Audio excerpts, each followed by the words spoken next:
Welcome to episode 2 of the Ground Shots podcast. I'm excited to bring you this interview I did with Emily Stock of Sundial Medicinals.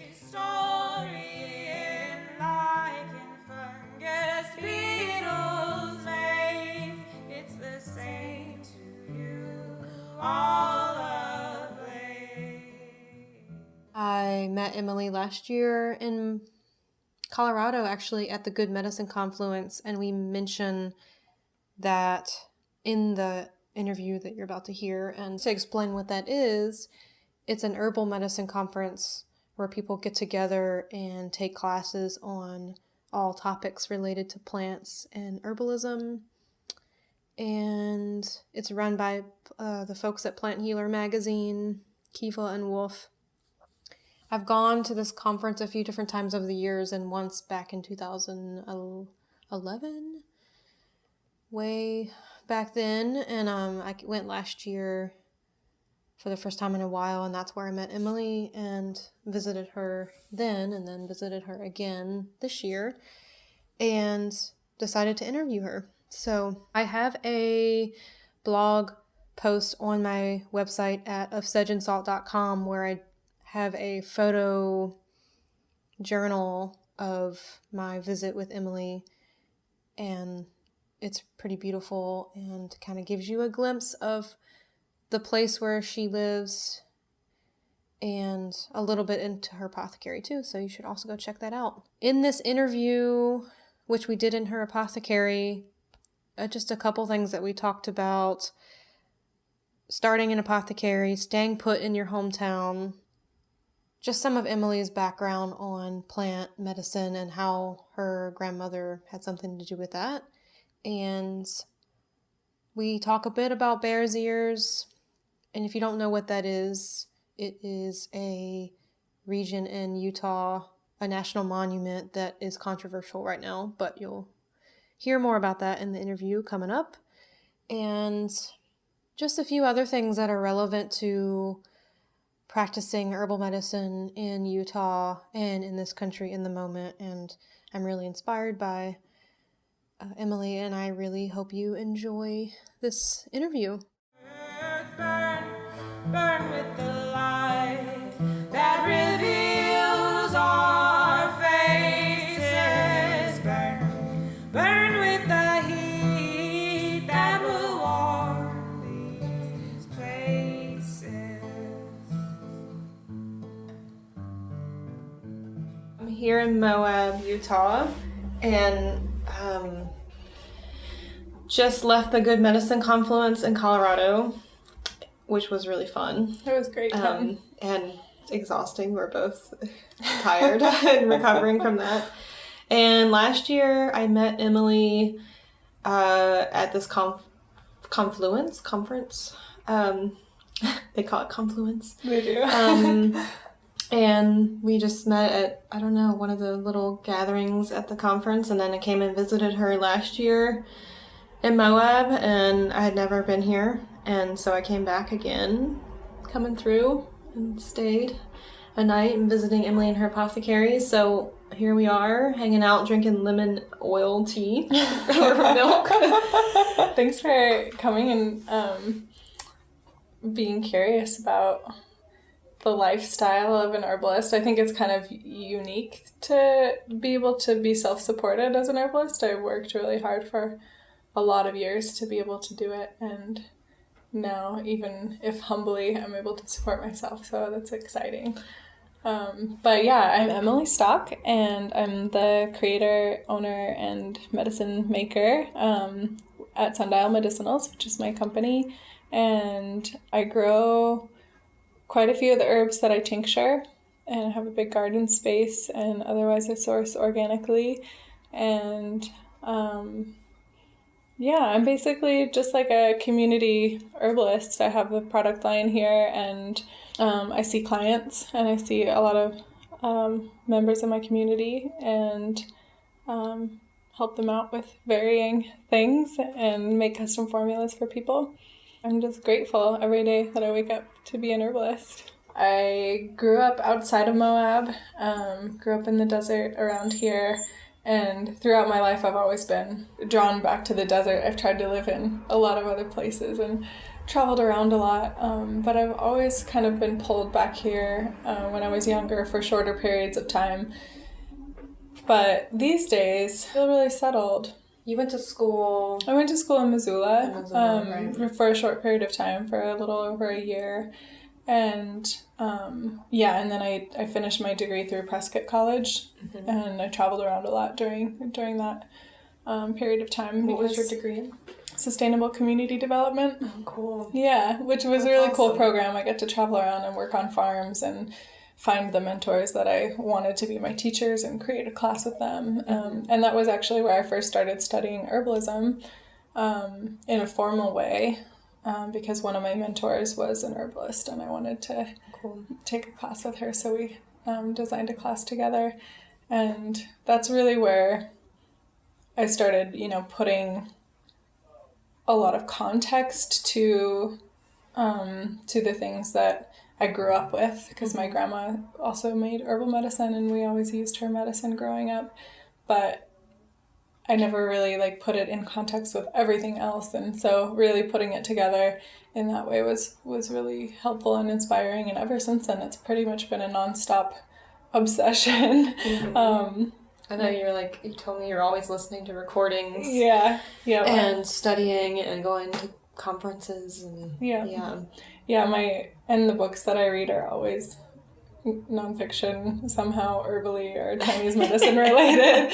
And my partner teases me about never reading any novels or anything. Every once in a while I do, but being a brainy type person. Well, there's just so only so much time to read, and so I really feel like I gotta get it in while I can. But and it's also really enjoyable. I mean, I think that's why I call it an obsession, because it's really one of the only things that I think about and want to learn more about. And the more that one learns about herbalism, more doors open constantly. So it's the first thing in my life that I've studied that really feels like infinity as far as how much you could possibly learn. And maybe it's not the first lifetime that I've been learning it, but it definitely won't be the last, because it takes numerous lifetimes, I think, to really come to certain understandings, like this physical, spiritual integration. And there's a lot of healing work that needs to be done on many levels and culturally. So I think that there's just a lot there. Yeah, the more you know, the more you realize you don't know, kind of. Exactly. The more you learn, the more you realize, oh, there's this whole other thing that I don't know anything about, that now I want to know about, and then that opens up this whole other thing that I want to know about. And and how I think when you start learning about plants, it just it inevitably opens up history or anthropology or math or astrology or astronomy, so many biochemistry, or if you're going to learn TCM, traditional Chinese medicine, then suddenly it feels like language is important to think about, and history. So language, energetics, and organ affinities, and then also their own communities. How plants relate to each other is another aspect, and how they work in formula together. And there's a lot to experience. So you grew up in Moab, and then went to school and did some other stuff for a while, and then came back. Well, first tell me a little bit about your grandma, because she seems like such an interesting person that influenced you. And I remember last year you telling me about how you felt like what she did in her life kind of paved the way a little bit for what you are doing, in a sense. Well, that was an interesting conversation with in a class from Sean Donahue, saying that the third generation starts to fulfill the karma of that first generation. So, and then I, of course, thought of my grandmother, because especially in the past 5 years, I've been studying a lot more astrology and incorporating it into my medicine making. And And also just in my daily life, I'm also a doula, so I pull the charts for all the babies that are born, and I get to like talk about the astrology, which is a really fun thing. So yeah, it's a tool that I've been using more and has been reinforced more and more in my life. And she's been an astrologer since the early 60s. It's been her primary profession for her whole life. Which is definitely a lot more provocative than now. It's sort of normalized. Yeah. In the 60s, yeah, she was a chain breaker for sure, coming from conservative Utah. Whoa. And yeah, kind of this whole situation of oppression into a lot of inspiration. And she spent time in India studying Vedic astrology and also teaching Western astrology over there. So she has a lot of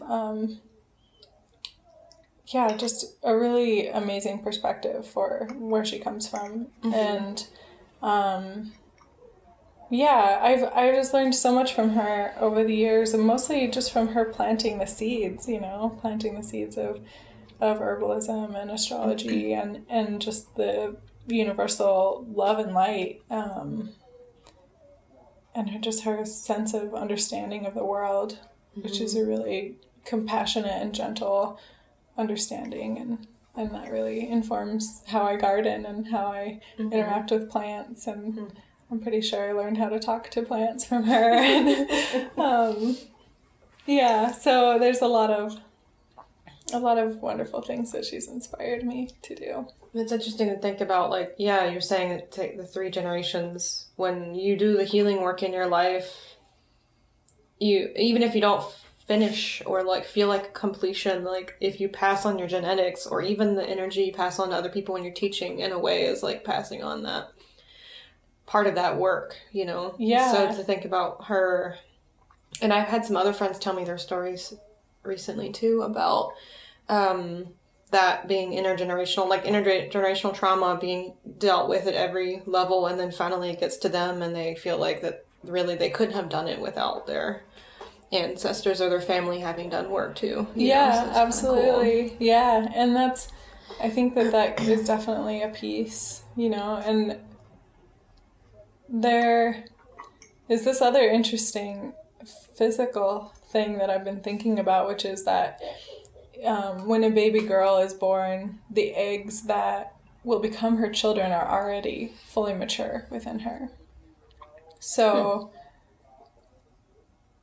the eggs, this is just an interesting like microcosm, macrocosm, the eggs of the 3rd generation are actually built by the grandmother's body. Wow. So so that just makes it interesting. Like in a way, the 3rd generation is actually physically carried by the 1st generation. Whoa. And that just adds this other layer. But she's not my maternal grandmother, but it's just an interesting thing, like for that maternal line where there is that like that connection, that there. Carrying on literally too, not just in all these other ways. Yep. She just sounded like such an amazing person, and how she brought you to plants and stuff. She's a source of inspiration for sure.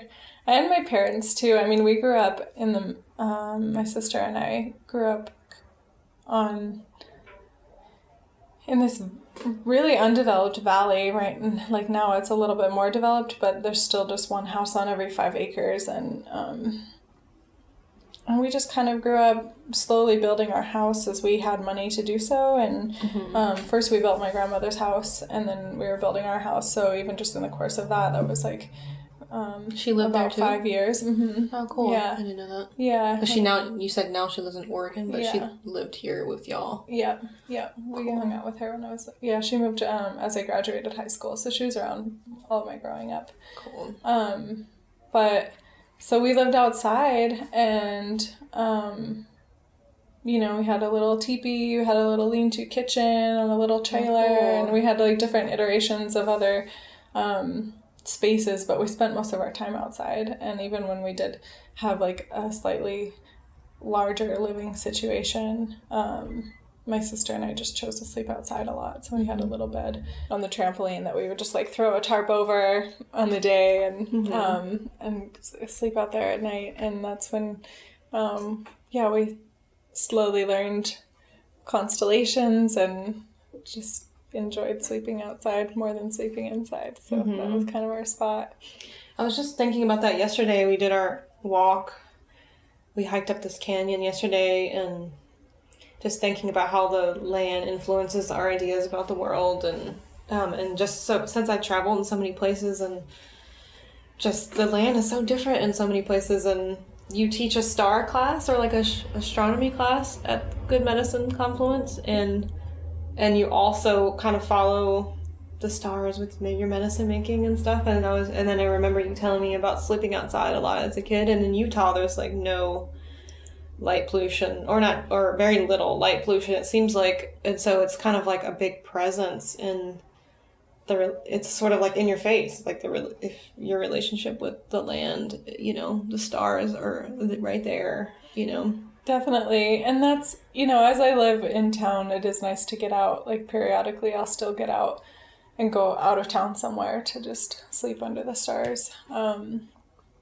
But it is, I think it's something that really helps to ground my sense of being in place. And even when I'm traveling, like if I'm going south, like in Central or South America, then I'll look for the constellations that I recognize and then go from there. But it's a whole other, like it helps me place my position on the globe in this other physical way. Yeah. And it's kind of just this orientation, but it's on a massive scale. So, kind of that physical orientation, but also seasonal orientation, because as you're stargazing at like 9 or 10 at night, it's slowly evolving through the whole year. So certain constellations make me feel nostalgic for a certain period of time. And sometimes I'll wake up at like 3 a.m. and see wintertime stars and get a weird sense of like what we're even looking at, because it's so much later. But there is there's a lot there. I like to just know where we are. And then also in physicality, like every summer, for instance, or any time of year, we're in the same physical space in the solar system. As we're orbiting the Earth, every spring we revisit the same place. And so that's also another interesting piece to me, where maybe that space is filled with the energetic, right? And we feel that too, like when the sun is in, it just moved into Gemini. And what does that feel like energetically, but also putting that physical place to it. Like every time the sun is in Gemini, we're in this physical place. And as it moves, I don't know. So these are things I think about. Yeah. I don't know a ton of constellations, but Orion is one that I loved for many years when I was in college. It's a beautiful partner one. At the time, and I studied philosophy and religion, and somehow we started talking about Orion and all these things, and then it was winter and we would go and look at Orion, and then every year as winter ends and Orion starts to disappear, and like I just think about when I first discovered Orion, Yeah. And then when it starts to come back, you're like, okay, the energy of like the season is going back downward. At least for me, that's one that I have a relationship with in that way. I feel the same way about it. It's like, okay, winter's coming. The heightened fall energy is kind of dissipating. But that's how it is. That's exactly what I'm talking about, just kind of that orientation of place and time. And and then like following the moon cycles for medicine making is kind of this same, it's a more micro rhythm, because it's anywhere from like 2.5 to a half of a day where a moon is stationed in a sign. So, every 2 days kind of like get a different feel of what that energy is like. And it's interesting having the constant of medicine making in the apothecary to kind of like have a container for the change in energetic.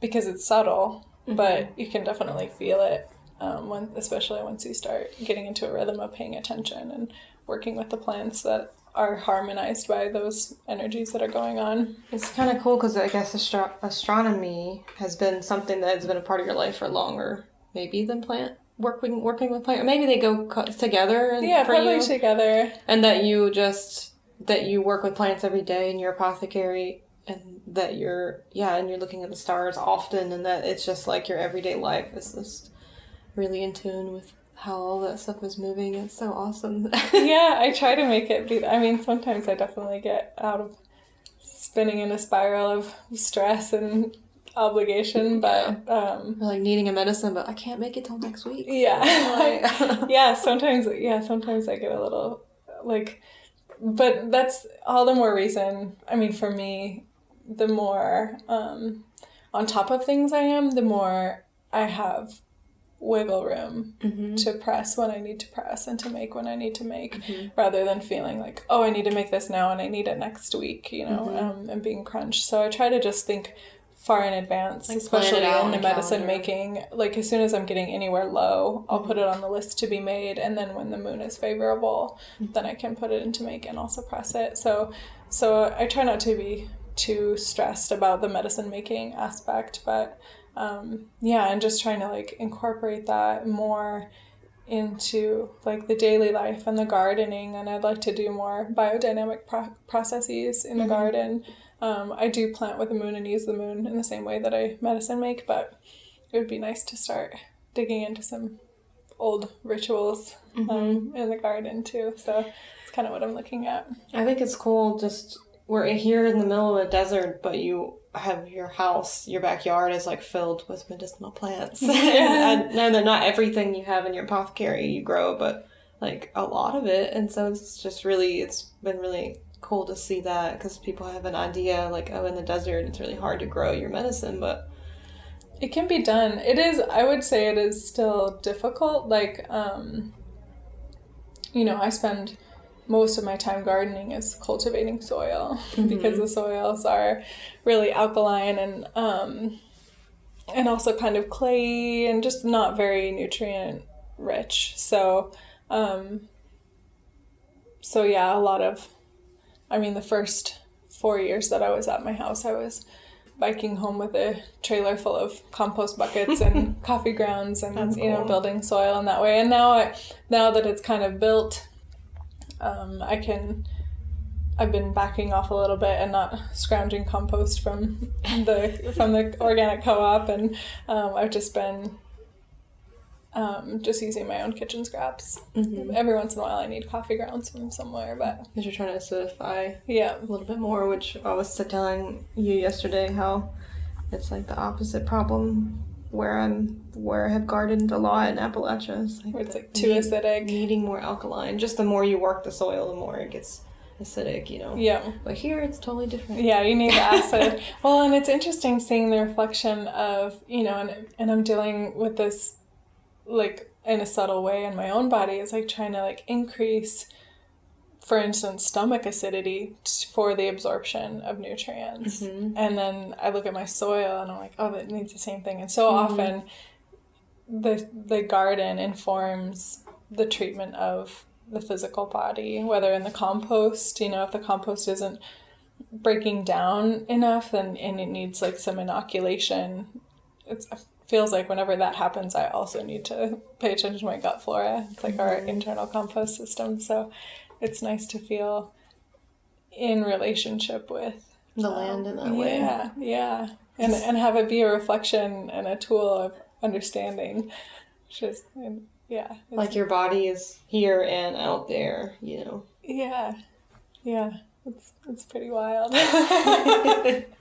It's so crazy just because I used to be a farmer and live in one place and be so intimately intertwined with like a one place in the day-to-day subtleties and shifts. And since I've been in this traveling spell in my life, it's a totally different way of being. Definitely less grounding, but that relationship with the land and your body is the land. It's less I mean, obviously you are aware of the seasons and like the shifts and changes and all these things, but I think so much more so when you're somewhere and your day-to-day processes like build on themselves and the cycles of every year and the seasons build on themselves. Yeah, and that's even what I've been thinking about a lot is climate change. And I mean, the desert is always variable, but especially in the past couple of years, people have been kind of like looking at weather patterns and other things as more curious events, and why is this happening now, or oh, that happened early and this is happening late, or so that's another interesting thing, to like have a rhythm of a place that's so consistent for so long, which is kind of unlike our generation. You know, a lot of people move around a lot in our generation. But I've been here for a lot of years, both in my childhood and in my adult life, and just kind of witnessing change in that aspect.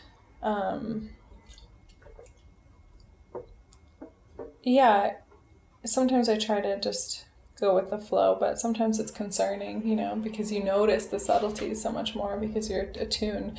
And I feel like if more people were connected in the land in that way and really paying attention, or had the capability to pay attention to how patterns are changing, then there would be more awareness that climate change is actually happening and not just this theoretical thing.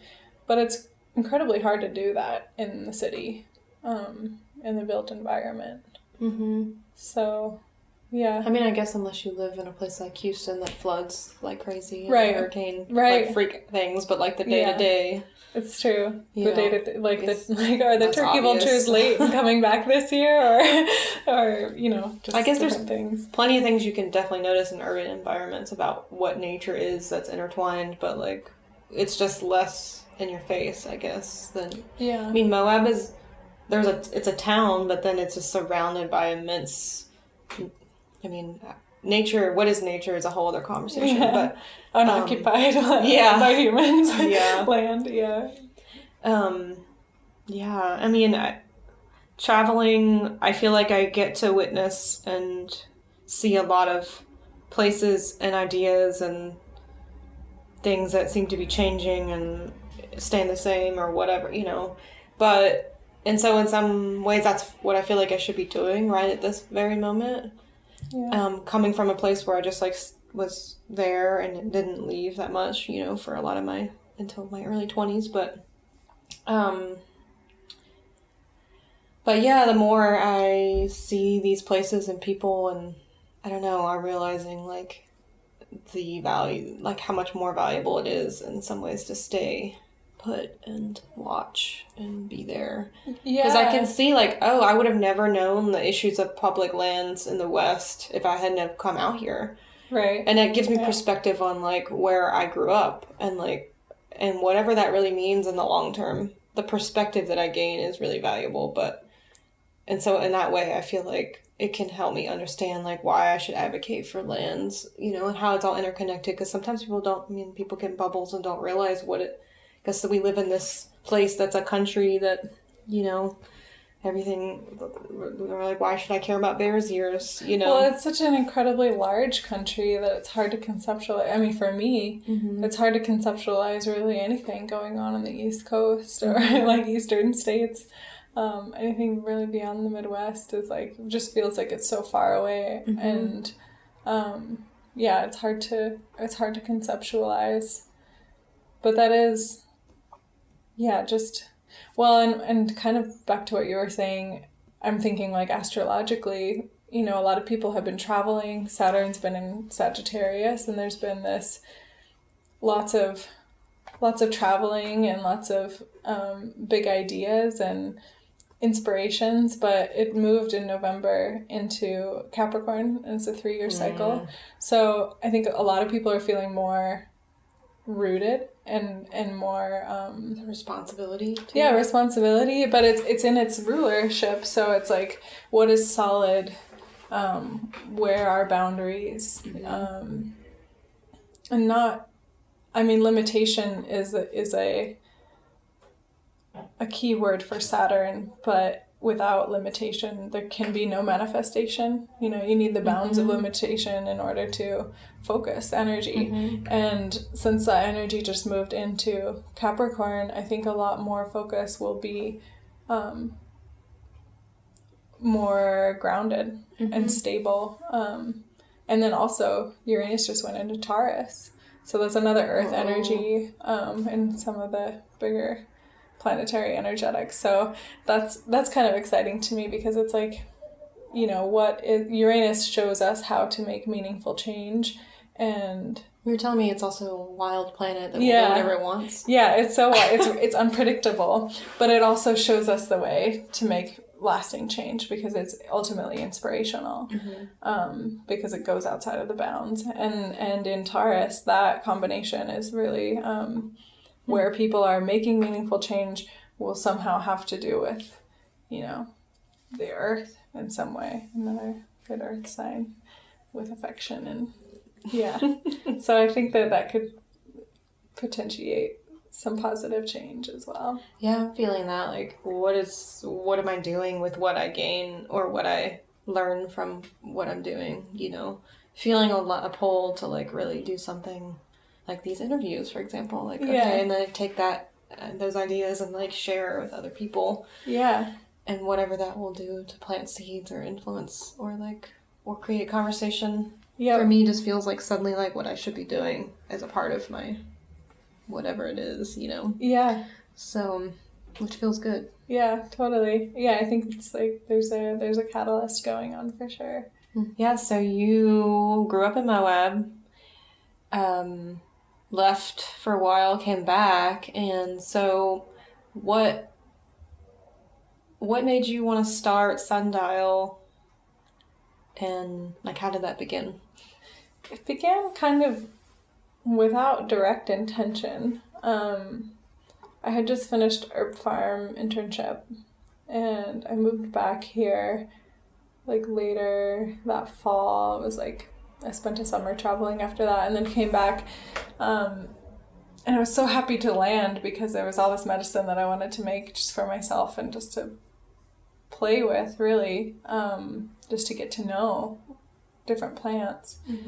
And so I started growing things and started making medicine and buying herbs and making medicine with stuff that I was growing and buying. And I just ended up with this surplus. And I was also spending all of my money on herbs and alcohol. How that is. Yeah. So, and at the time I had a farmer's market booth, so I was selling veggie starts and veggies, and we were making breakfast. And so I just started bringing the tinctures with little hand-drawn labels to the market, you know, just to kind of bring in a little bit to like feed the creative cycle that was happening. And just mostly because I had so much, and I made stuff, you know, I made something like a breast milk support formula for my neighbor, and then I had all this, I was like, well, I don't need it. So, so that kept happening. Like I'd make something specific for a family member, and then I'd have extra, I'd need to sell it. And so, yeah, and then I just kept thinking about what it would look like to keep creating different formulas, and it just kind of slowly happened at first. And then the next year, that's my whole farmer's market booth was just tinctures and not garden delights. So yeah, it just kind of started like that. And I think a theme for myself and my business process is kind of like baby steps. Like there's been consistent growth, and it's grown actually really faster than I imagined. But in terms of like, yeah, every step along the way has been like a little bit bigger and a little bit bigger. You know, I didn't take out any loans to create a big thing all at once. It was more just growing on itself for a lot of years. I feel like that's a nice way to create stability, and like, because when you take baby steps, you really think through what is necessary for the next step. And not grow beyond your means of how you do things. And and that's been huge too, to not feel so much of a burden of it. You know, I kind of just let it grow itself. And the medicines, you know, they want to find homes. and that happens. And in a way, I'm just kind of holding space. And when I'm making medicine too, it's this visualization. And I tell people that work in my shop too, I have work traders that come and bottle, and I tell everybody to try to be hollow so that the energy of the medicine can maintain its own integrity rather than, you know, putting your own energy on it. And that's a philosophy that I've always carried in all kinds of medicine making, and holding space for people too.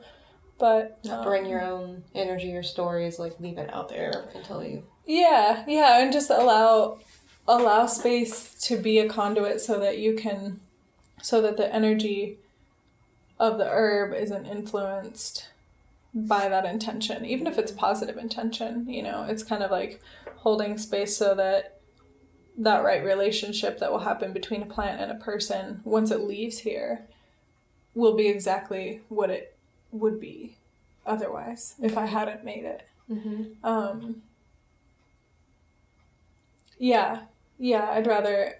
I'd rather harmonize with other outside forces than draw on my own stores, and also rather than put my intention into it, because the human intention is limited. And the plant intelligence is much more far-reaching and comprehensive. So I try to just allow space for that.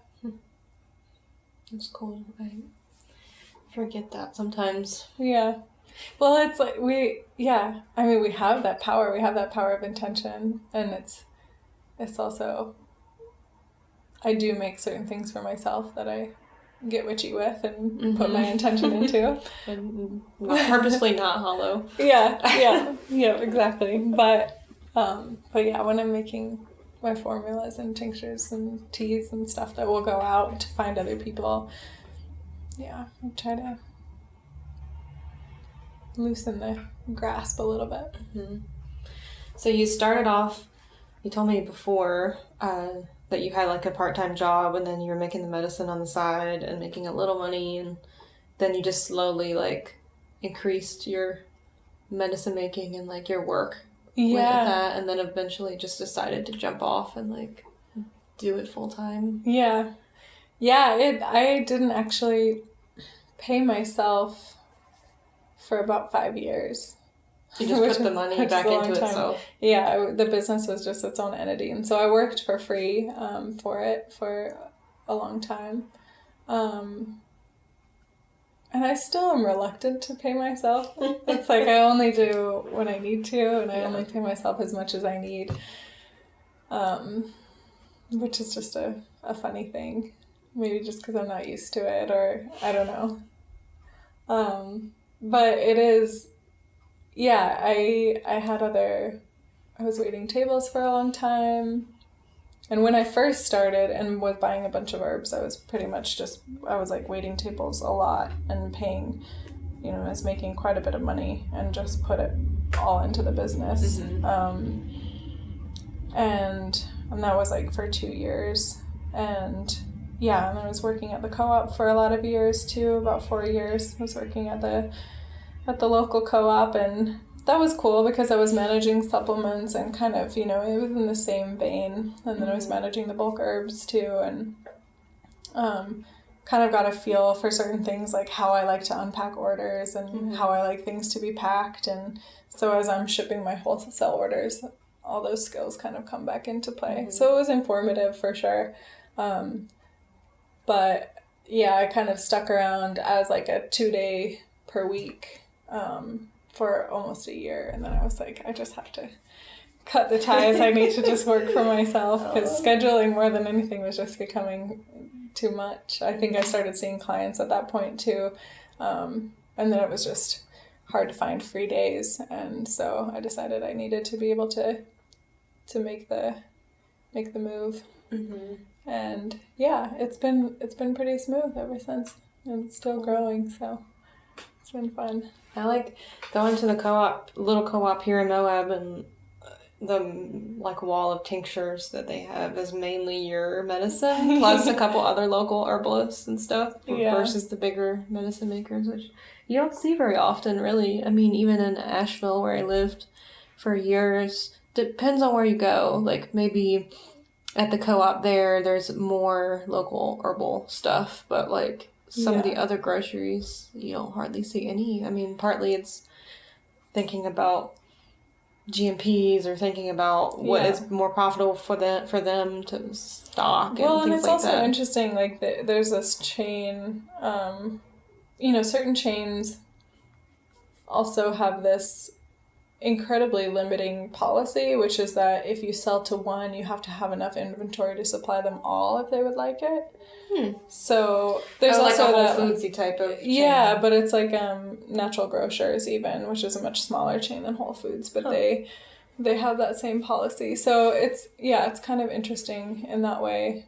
I'd say that again, that you would need enough inventory to supply the whole national chain. Wow. In order to sell at one of their stores. They want it consistent in that way. They don't want it just to be in one store locally. But that like precludes any local support, right? So it's kind of interesting that way. Like co-ops, I think, are really important in that way, and that supporting local, and the local co-op Moonflower has been really supportive of me and all the local suppliers of veggies and herbs and anybody who makes anything. They're really supportive, which is amazing.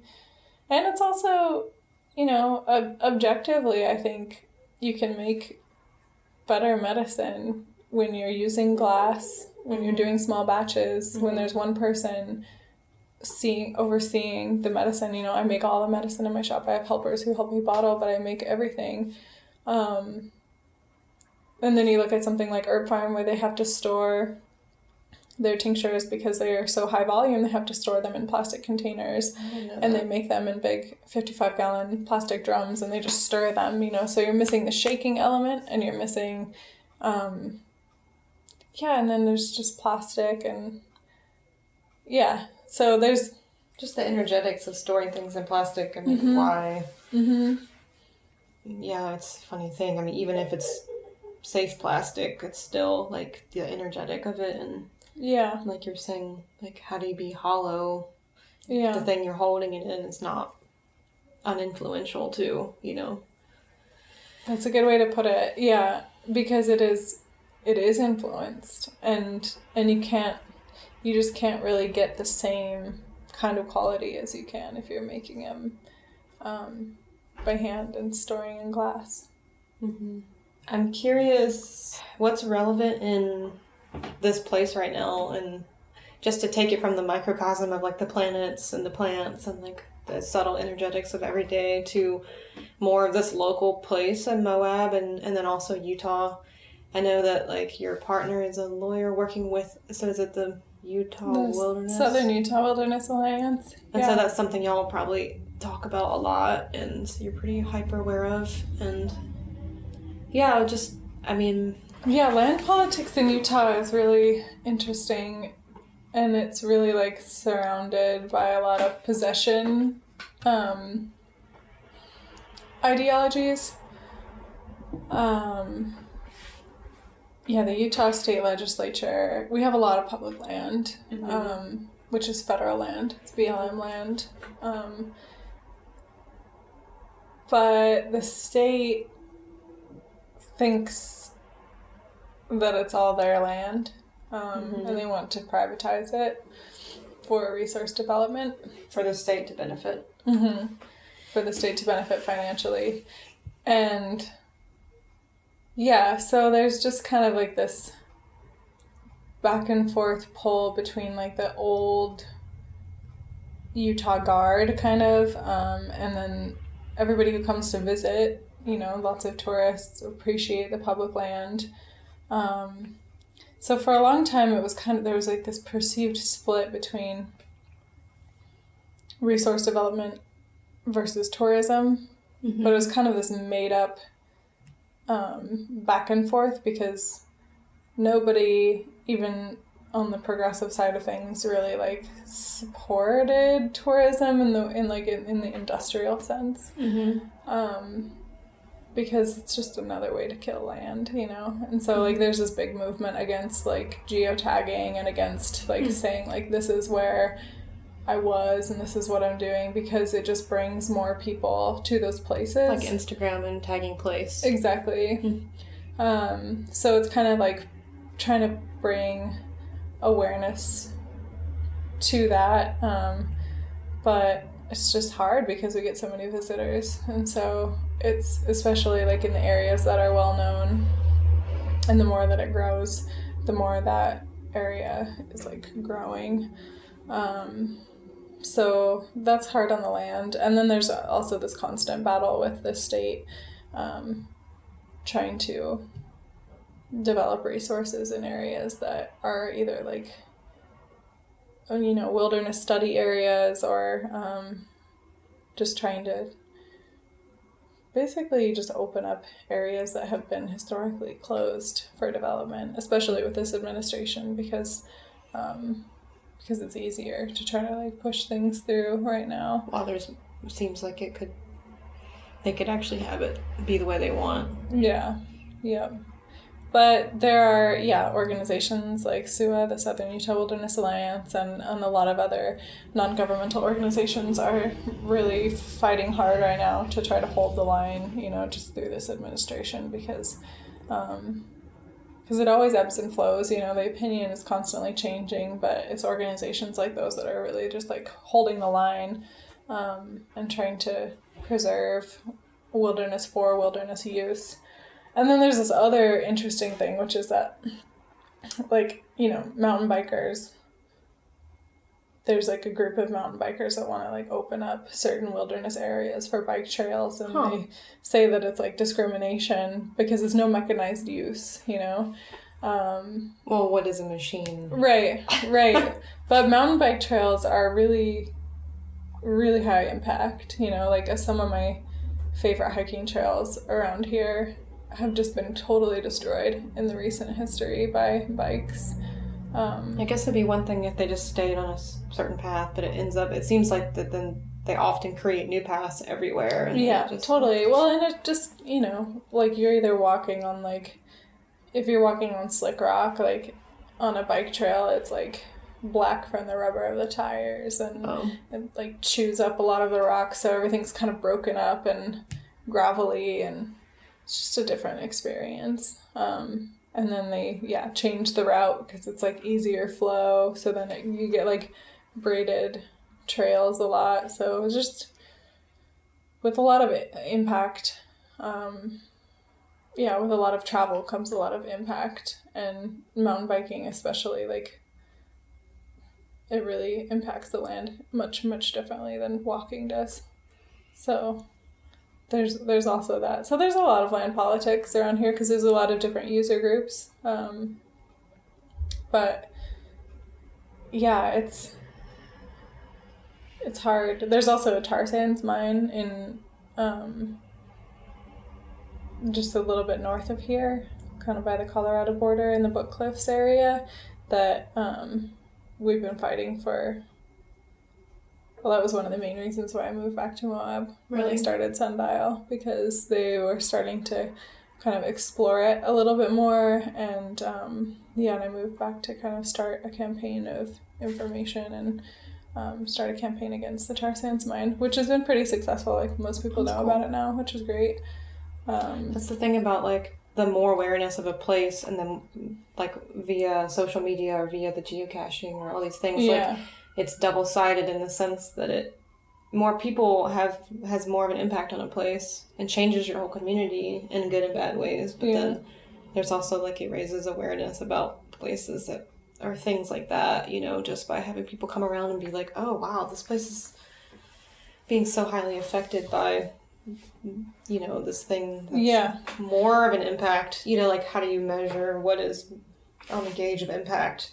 Totally. Humans and how we should be on the land. It's tricky. Totally. Yeah, I had really mixed feelings, and mostly negative feelings. Like when Patagonia did their Bears Ears campaign, because it made it really visible, and that was like what they could do to help, and it was all in good intention for sure. They're a great company that does a lot of like awareness things, but at the same time, like most of us around here were like, stop putting it out there, because if it doesn't dwindle from oil and gas development, it sure as hell will with a huge boom in increased tourist visitation. So it's just kind of, it's an interesting thing. And then again, it's like public federal land, like it's everybody's land and everybody should come and visit it if they want to, It's not from my perspective, like I'm not trying to be selfish with it, but in order to protect the integrity of it, you just can't have the kind of visitation that like Arches does, and still have, maintain that character at all. You were saying there's no infrastructure there to deal with the people that would that have been coming to try to see what is Bears Ears even, know? Yeah, there's a lack of infrastructure, and mostly because the regional BLM office didn't put up any of the signage that was already made and ready to go because they knew that the Trump administration was coming in. So it's just kind of like they never made any moves to actually make it a monument. And now people are coming, but it's just such a vague description of a huge area. I mean, from south of Moab, you're driving along Bears Ears, most of it, to the, I don't know. So it's a humongous area, but it's tricky, which makes it tricky to manage, and it makes it tricky, especially without federal funding, to protect it and to make it into something that can actually be supported in a way that the land is supported, and then people can also come to be a part of it. So,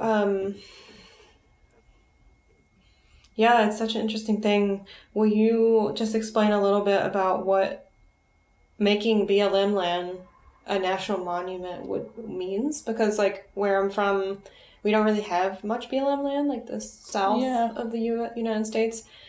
Because, before the land there was developed, colonized by white folks and settlers or whatever, before all of those kinds of designations started happening. And so the politics of national parks and BLM land and national forests and wilderness study areas, that's all very, for people who live on the East Coast, it's the thing of that's all very out there and distant. And it's kind of intangible.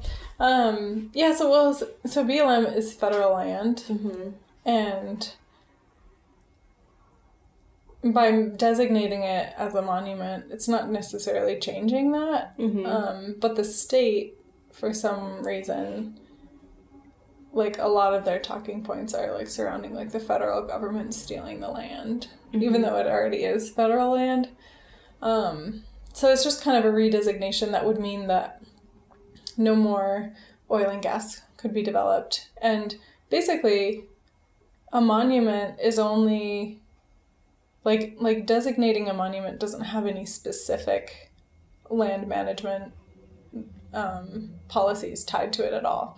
Other than the resource development. Well, even that would be part of the monument management plan. So depending on each specific monument, there's a specific management plan for it. And so the management plan that was created by the Intertribal Coalition. The 5 tribes came together to, or maybe it's 6 tribes, came together to make the management plan.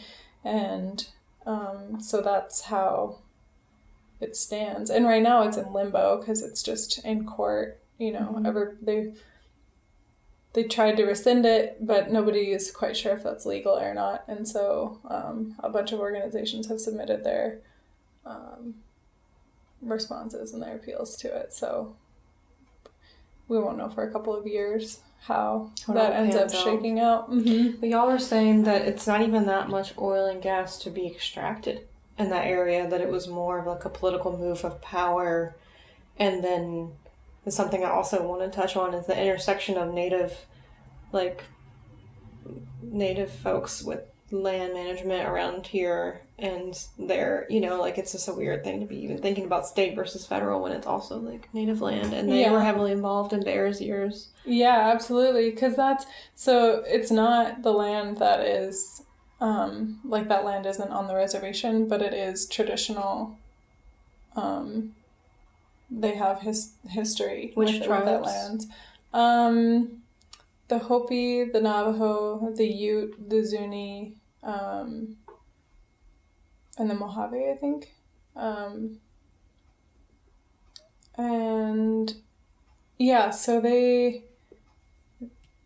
want access to it because it's their ancestral homelands. Mm-hmm.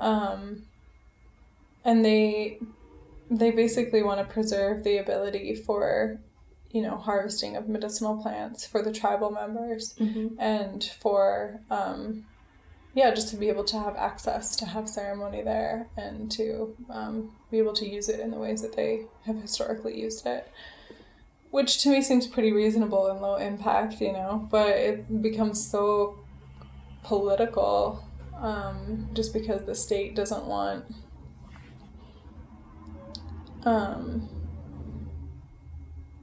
the state views it as the federal government stealing the land and giving it to the tribes. Which is crazy. Yeah, I mean, but that's the federal government is stealing Utah's land and giving it to the tribes. Yeah. It's just... It's a ridiculous talking point, but if you go down to the county, like, where most of the monument designation is, it's like, that's the perspective. Mm-hmm.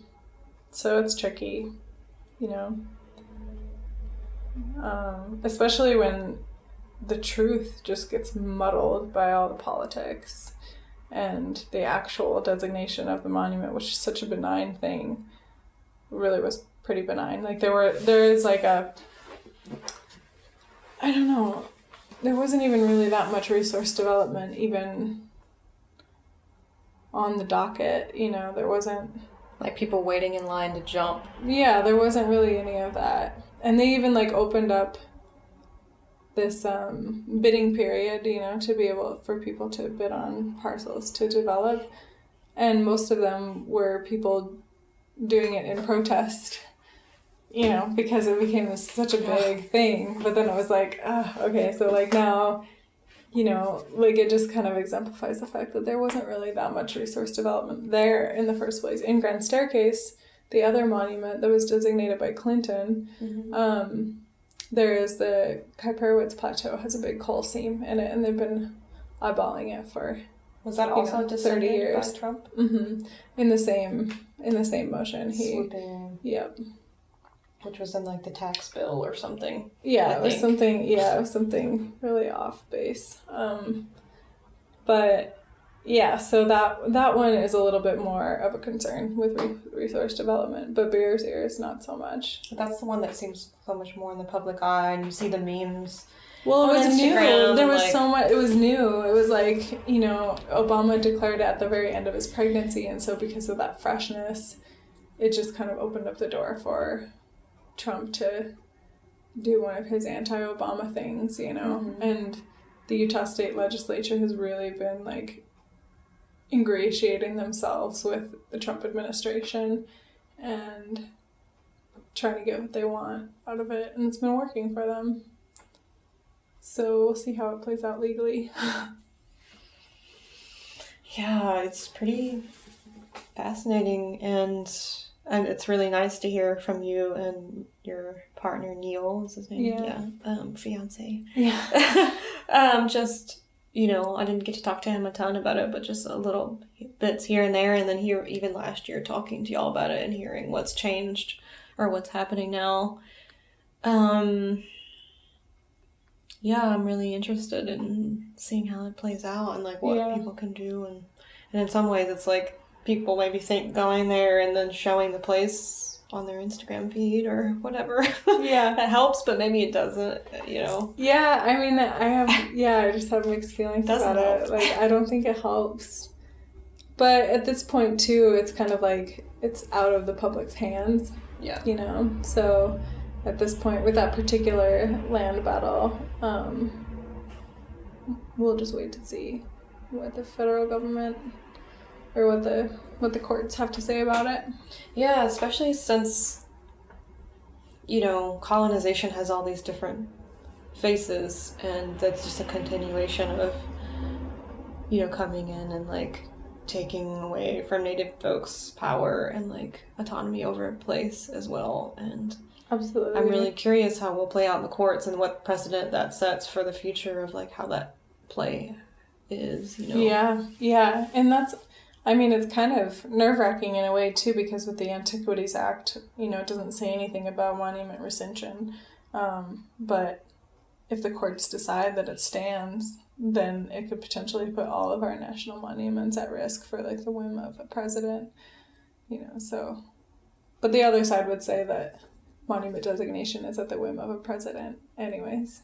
So yeah, because Obama just, well, it was long-term, seems like it was a long time coming. Yeah, it was, but it was perceived as like a whim of his before he left or something, right? You know, to put it in to place.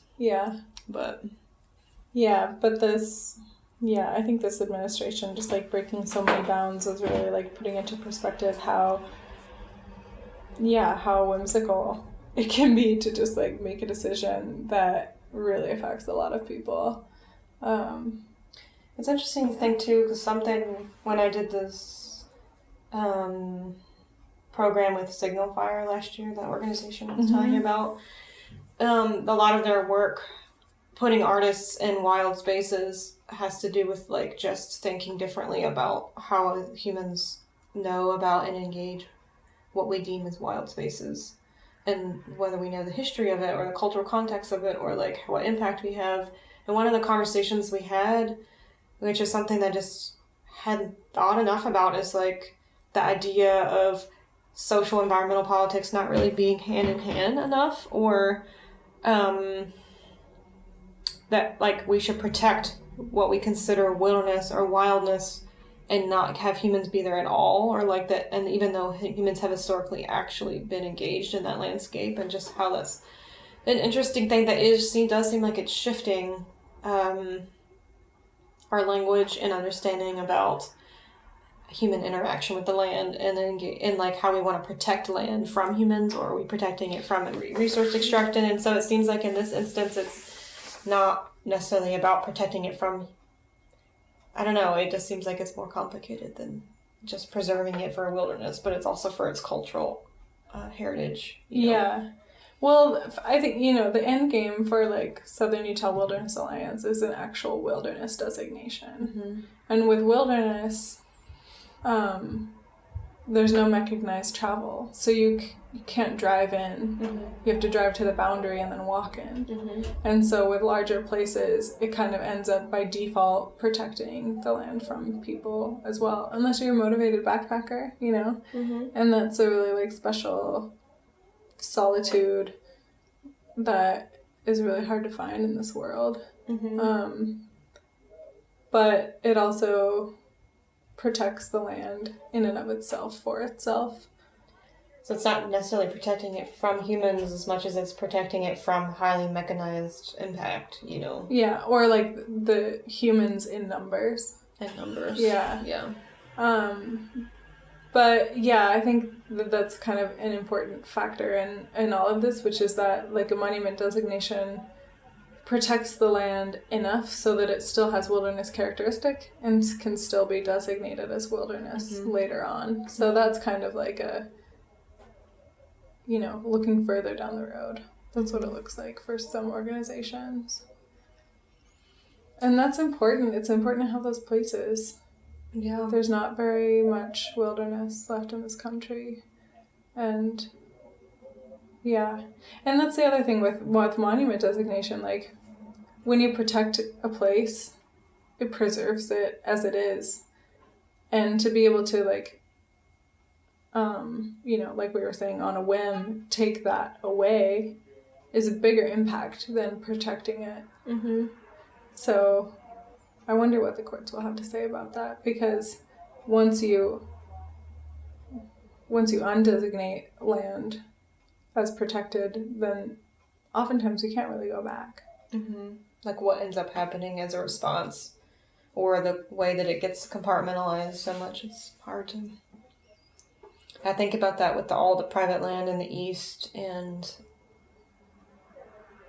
in some places it's being developed into giant suburbia, and other places it's being kind of abandoned, like where I'm from in some sense. I'm like thinking about reparations for Native folks, or just like what could be done with some of this abandoned farmland, or like, why don't we just... It is so much more complicated in a place that doesn't have that mindset or agenda. Public land. Yeah, of like, we could put it into some sort of protection. But then there's like 50 acres here, 10 acres here, 30 acres here. It's just so much more complicated all of a sudden. Unless you originally owned like 1,000 acres or something, and then you just decided to donate it to the whatever. Actually, that's what happened in Western North Carolina with the Biltmore estate, the Vanderbilts, I guess. A lot of the national forest was all private land of this rich family or whatever. They donated it, basically. It's a whole thing, but like that was given after they had been their private land. Interesting. Interesting. Yeah. That's, because there's like only private land. Mm-hmm. Yeah, it's really interesting. Public land is a really special thing, and I think it should be preserved and protected, because it's really the other misconception that the Utah State Legislature gives is that all Utahns don't want land protection, but really I think I think they even did a poll where it was like well over 60% of people were in favor of monument designation in the state of Utah. And people live in this place, and their lifestyle is so intertwined with the public land. And their appreciation for the place, even if they say they don't like love the land in the ways that you might speak about it, like they get to hunt on it, or they get to do or play. I mean, this is a really like recreation based community, and people are climbing or biking or going on the river or going on other motorized adventures, which obviously I'm not that thrilled about, but it exists here. But even that is like a form of like getting out there, and even like there have been some public forums where like I really see the passion in people, and that's their mode to get out, But yeah, we all have a different way of connecting for sure. Yeah. Cool. Yeah. Thanks for talking about all that. I know it's like so complicated, and it's hard sometimes to really, I mean, this has been a good conversation, because it's hard sometimes to really figure out what even to say about it. Like so much is in limbo right now that it's hard to conceptualize what's happening, let alone like how to articulate it. So it's an interesting time we live in. Well, bringing it back down to this little microcosm of this apothecary. Here we are, surrounded by medicine. Yes, in the corner, and drinking this, like I've said in the beginning, lemon oil froth. Drinking for our heat, internal heat. Yes. It's full of vitamin C and flavonoids. Yes, it feels good. We've been drinking this the whole time. Or spooning it out of our cups the whole time we've been doing this. And have had several visitors throughout the interview, our conversation.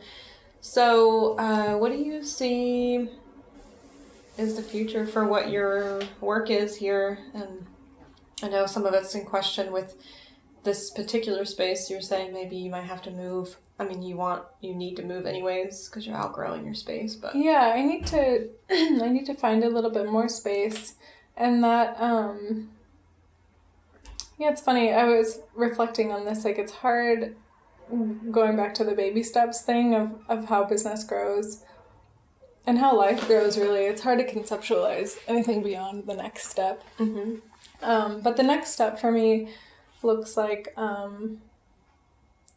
finding a treatment room where I can do clinical intakes with people, and that is separate from the kitchen. Right now we're sitting at my consultation table, but the kitchen is 5 feet to the right, and the product retail space is 10 feet forward.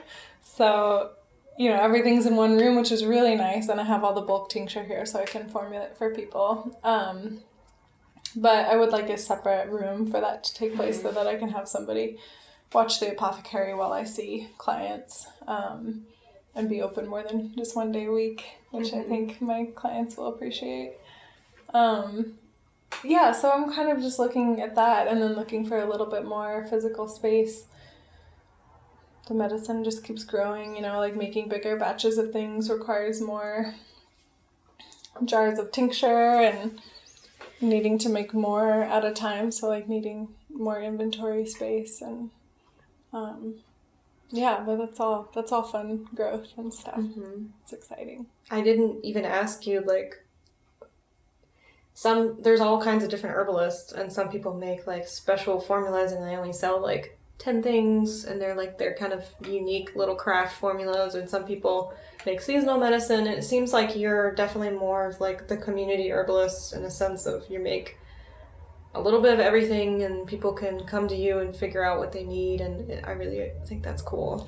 Yeah, I try to have a pretty comprehensive availability of things. Like I have I think it's getting close to 50 formulas. Wow. Now, and then I also do about 60 single herb extracts, and then honeys and syrups and apple cider vinegar preparations and body care, and loose leaf tea. So I have a lot of different things, and that's kind of how I view myself, as like the community herbalist, having this space here, and being open on a particular day allows people to come in and kind of pick my brain about certain things, and it's just when I'm open, and then if we want to go deeper we usually schedule a consultation. But I like that availability so that people can pop in, as they have been throughout this interview, and come and get their medicine. And I also really like being available so that people can come and get bigger bottles of things. The local co-op carries everything, but it's nice to be able to provide a bigger bottle of tincture at a lower price, for people who are really using stuff consistently, because 1 ounce tincture bottles are like the industry standard, but they last, if you're taking something regularly, they last a couple weeks maybe. So it's nice to be able to offer bigger sizes. Another reason why you need to expand a little bit. Yeah. It's funny, I'm thinking of these things to ask you that I should ask in the beginning, like, you see clients. Yeah, totally, I do see clients. I see them through the lens of Chinese medicine. I'm trained by Michael Tierra and Leslie Tierra through the East-West School, and they have a really great clinical Chinese herbalism program, and although they say it's planetary herbalism, I already had a lot of the knowledge of the Western herbs, so my experience with it was really focused on the Chinese medicine. And and I really like that lens of working with people. Sometimes I switch to different lenses, but it's a really helpful tool to try to figure out what's going on physiologically and psychospiritually as well. It's really integrated. So I use that, and I usually formulate for people a custom formula or a custom tea blend before they leave, and do at least a couple follow-ups. So cool. Yeah. And it's usually like local folks that you see. Do you ever see people from out of town that just found out you're here? Yeah, sometimes. Cool. It happens both ways. Cool. I put my number on the door, so if people come by and they want medicine, make an appointment or whatever. So cool. Yeah. And you were telling me about, and you do doula work as well, and you do that just here and there. Yeah, I do that. I used to do it a lot more, but I do it, when it feels right. When the timing is right. I'm pretty busy and I'm in and out of town a lot, so often it's like okay, I'm going to be gone for this period of time, but there's another doula in town and we work closely together, so she's often my backup when I'm out of town. And yeah, so I help with probably 4 babies a year, which is good. It's a good amount. It's really tender work and it can be heavy, so it's nice to have a good amount of recovery time in between, for sure. It's just, I mean, even when things are wonderful and everything happens really smoothly, it's still heavy. It's still a huge transition, and you know, birth is a really incredible process. So yeah, I'm really grateful for the opportunity, and I feel honored every time I'm present for somebody's first breath. It's a really incredible time. I did a doula training one time. Did you? I already told you that. When I worked in when I lived in Asheville on this farm, actually one of the people that owned the farm did trainings. She was a trainer. And we did trade. Cool. And I was like, wow, this is intense. I really appreciate having done this. I don't know if this is my work though. Yeah. But I'm glad I did it just to see into that world. Yeah. You know. Yeah. And realize how important that role is, because that's not something I grew up knowing that role could be there. So it's a really important role. Like I just taught one of the classes that I just taught at the conference was a crash course on being a doula. Mostly because I wanted to just inspire as many people as possible to just be a doula for your immediate community, you know, like for your tribe. Because if everybody has a village herbalist and everybody has a village doula, then we can start getting back to the ways that it used to be before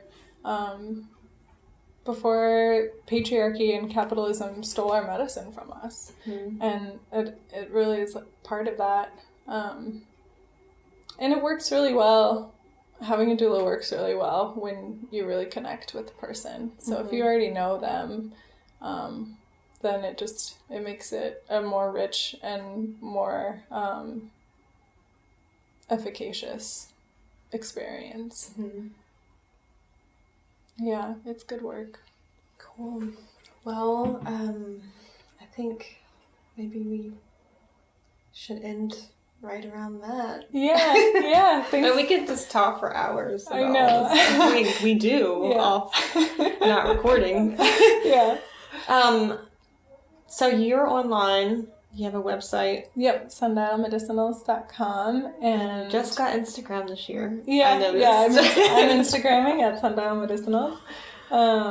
And yeah, I'm mostly in my little microcosm, but it's fun to be on Instagram because I'm just like connecting with all the plant people. And that's a nice way to do it. Do you sell your medicine on your website? I do, yeah. Okay. Yep. Like you sell single, like a tincture at a time, like you can, not just wholesale. Yeah, cool. Totally. So folks can go to your website and get your awesome try some things. Medicine. Yeah. And and if people are in Moab, I'm here. I'm on Main Street. And, for now. Yeah, for now. or somewhere else. Right here, maybe if you move. Yeah. I'm around, and wherever I land, I'll have some open apothecary time. So cool. Yeah. Sweet. Yeah. Well, thanks for sitting down and chatting. Yeah. Thanks for interviewing. It's been really a fun conversation. Yeah. Thanks so much for listening to the Ground Shots Podcast, Episode 2. I'm so excited this project is finally unfolding after quite a while of working towards this. So thanks so much for tuning in and listening, and really hope you enjoyed that interview with Emily. And like I mentioned a little bit in the show, we'll have everything's in the show notes that will link to her business and any relevant links to things we talked about. So check that out. Also, we're going to be doing a giveaway related to this interview.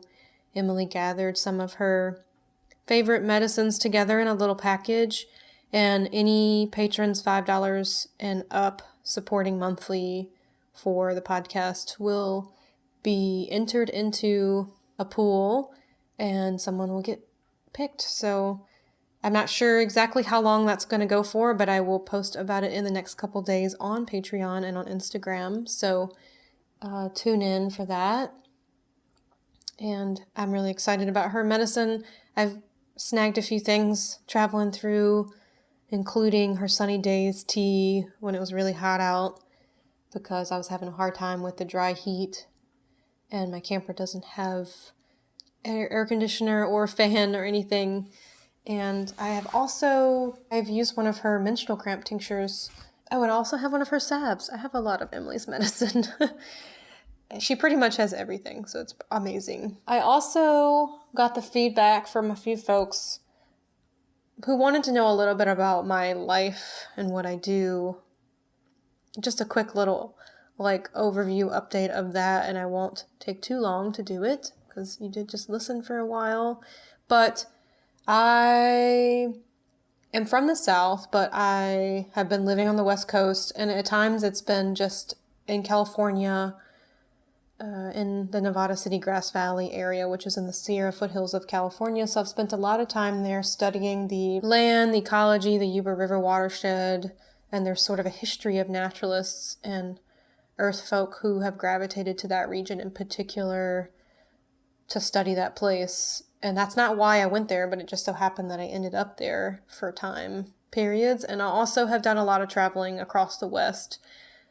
In my truck, at one point it was my Honda CRV, and right now I have a truck with a camper on it that is small but has a bed, table, kitchenette, icebox fridge, and I installed solar on it. And it is a space that I have used intermittently at times when I've had a home base. But there's a lot of times where I haven't had that. So, and that time is right now as well. So I live in that space and travel and harvest foods. Usually it's gleaning from, fruit trees in cities, or sometimes it's other kinds of foraging. I also just study a lot, the land, go camping, and do a bunch of work just IDing plants and trying to get to understand and know the place. And currently I'm in the Pacific Northwest doing a little bit of traveling to gather some interviews for this project. I'm kind of throwing myself fully in. And so I'll keep y'all updated on my whereabouts as time goes on. I wasn't sure if I was going to be doing that, but a few different people were like, tell us about your life. It's so unique. So I will do that some. I've been doing some recordings up here in the Pacific Northwest, which will be released for y'all into the future. And just wanted to give you a heads up that I have this really nice recorder, and it is really great for field recordings. And so sometimes it picks up everything. So you'll hear all kinds of different sounds from the land, including birds, the wind ruffling through leaves, and trains, cars. So I've been running up against that.